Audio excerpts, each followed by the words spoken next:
Assalamualaikum warahmatullahi wabarakatuh.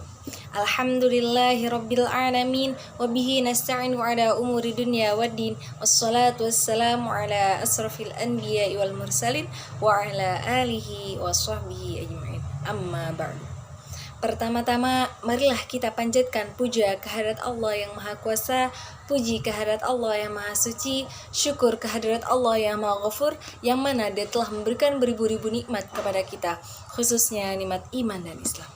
Shalawat beserta salam semoga tetap tercurah limpahkan kepada junjungan alam, yakni Habibana wa Nabiyana Muhammad sallallahu alaihi wasallam. Tak lupa kepada para sahabatnya, tabi'in tabi'atnya, dan sampailah kepada kita selaku umatnya, mudah-mudahan mendapatkan syafaat darinya. Amin ya Allah ya Rabbal Alamin.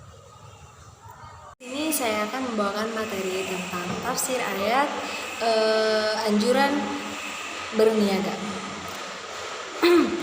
Yang pertama itu dalam surah Al-Isra ayat 19. Bismillahirrahmanirrahim. Wa man arada al-akhirata wa sa'a laha sa'yaha wa huwa mu'minun fa ulaika kana sa'yuhum mashkura.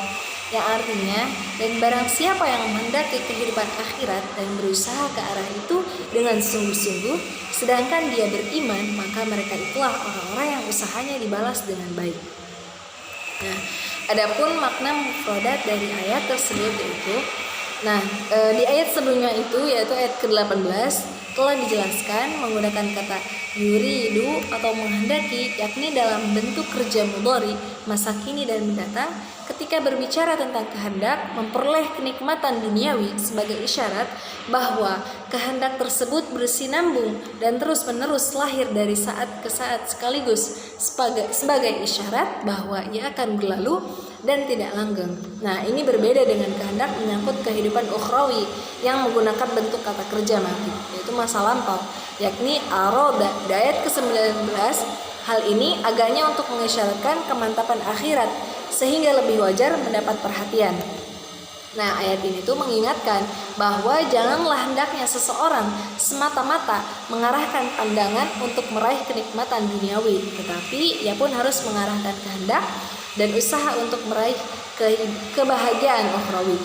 Nah, dari kata sa'a pada ayat tadi, yaitu pada mulanya tuh berarti berjalan dengan cepat, lalu berkembang maknanya sehingga digunakan dalam arti usaha sungguh-sungguh. Dengan demikian, ayat ini menggarisbawahi perlunya kesungguhan dalam berusaha guna meraih apa yang dikehendaki dan dicita-citakan.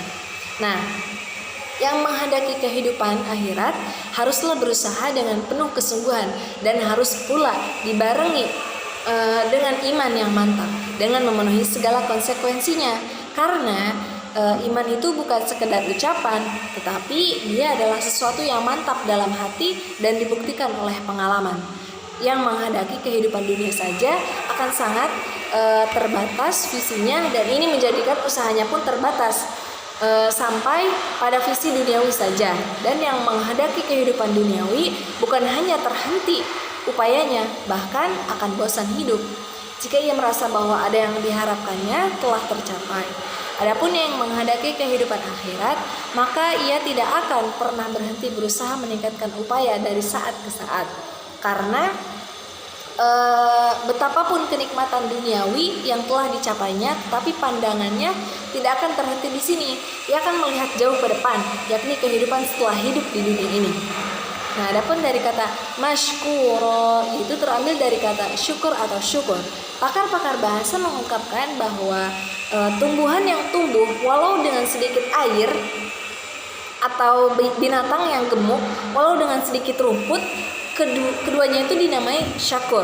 Dari sini kemudian mereka berkata bahwa Allah bila mensyukuri sesuatu maka antara lain berarti dia mengembangkan walau yang sedikit dari amalan hambanya.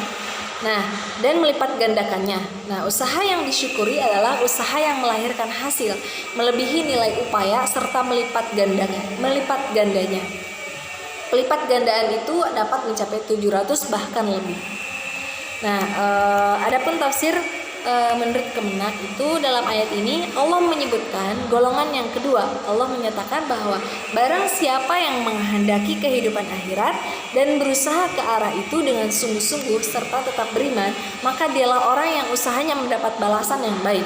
Nah, yang dimaksud dengan orang-orang yang menghendaki kehidupan akhirat ialah orang-orang yang mencita-citakan kebahagiaan hidup di akhirat dan berusaha untuk mendapatkannya dengan mematuhi bimbingan Allah serta menjauhi tuntutan hawa nafsu.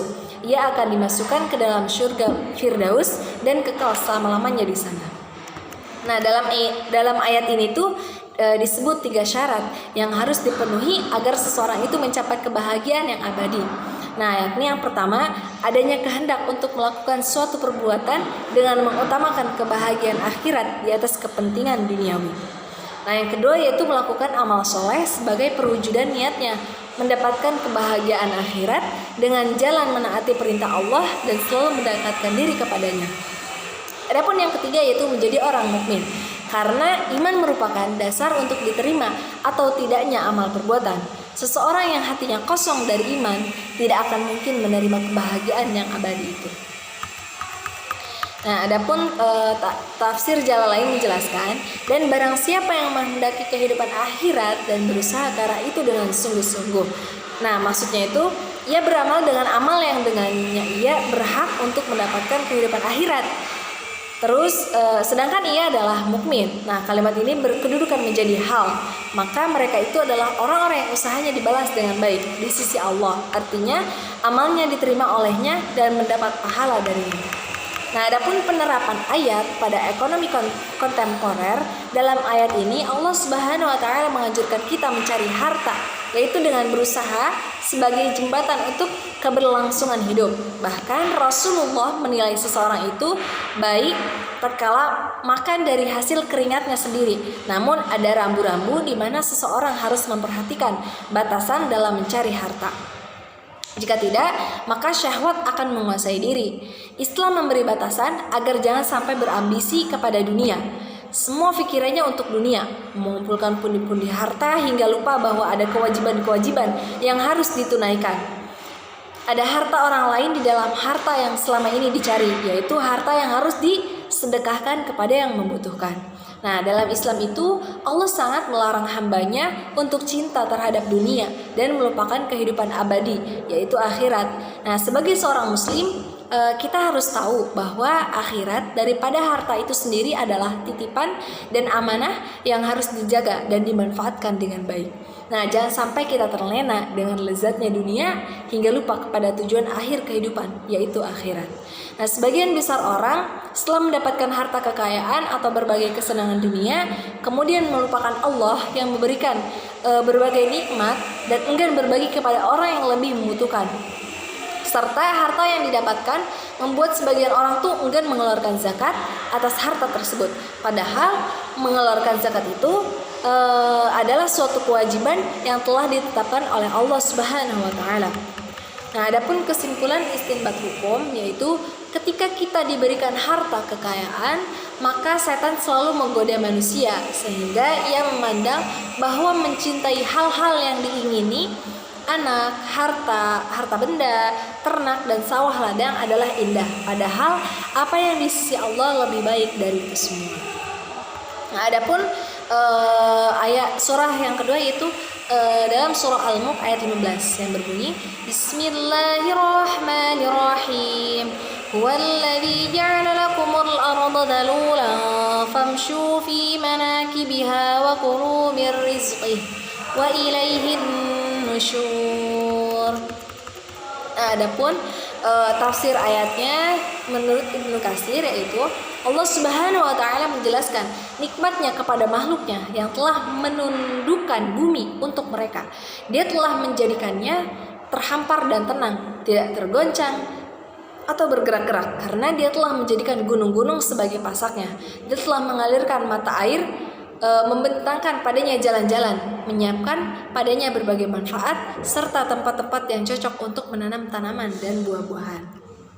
Nah, Allah berfirman, dialah yang menjadikan bumi itu mudah bagi kalian, maka berjalanlah di segala penjurunya, yakni pergilah kalian kemana saja yang kalian suka di seluruh penjuru bumi, dan berpencarlah kalian di berbagai belahannya untuk melakukan berbagai aktivitas dan perdagangan. Nah, ketahuilah bahwa kepergian kalian tidak akan lancar kecuali dengan izin Allah. Nah, Rasulullah SAW bersabda, yang artinya sekiranya kalian bertawakal kepada Allah dengan sebenar-benarnya, niscaya Allah memberi kalian rizki sebagaimana Dia memberi rizki kepada burung yang berangkat di pagi hari dengan perut kosong dan kembali sore dengan perut kenyang. Nah, diriwayatkan oleh At-Tirmizi juga, An-Nasai dan Ibnu Majah. At-Tirmizi berkata, ini adalah hadis hasan sahih.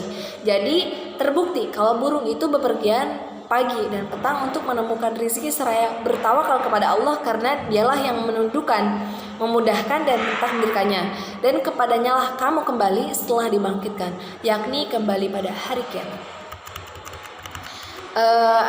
Adapun dalam tafsir Al-Mukhtasar, hanya Allah semata yang menjadikan bumi mudah dijelajahi dan terbentang untuk kalian, yang kalian bisa tinggal di atasnya. Berjalanlah di penjuru-penjuru dan ujung-ujungnya.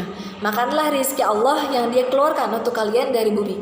Hanya kepada Allah semata kebangkitan dari alam kubur untuk perhitungan amal dan pembalasan. Nah, dalam ayat ini tuh terkandung dorongan mencari rezeki dan bekerja. Dan di dalam ayat ini juga terkandung petunjuk bahwa Allah adalah satu-satunya Tuhan yang hak, tidak ada sekutu baginya, juga menunjukkan kekuasaannya, mengingatkan nikmat-nikmatnya, dan memperingatkan dari kecenderungan kepada dunia. Mungkin sekian penyampaian dari saya, kurang lebihnya mohon maaf. Kesalahannya dari saya sendiri, kelebihannya dari Allah Subhanahu wa taala. Sekian, wassalamualaikum warahmatullahi wabarakatuh.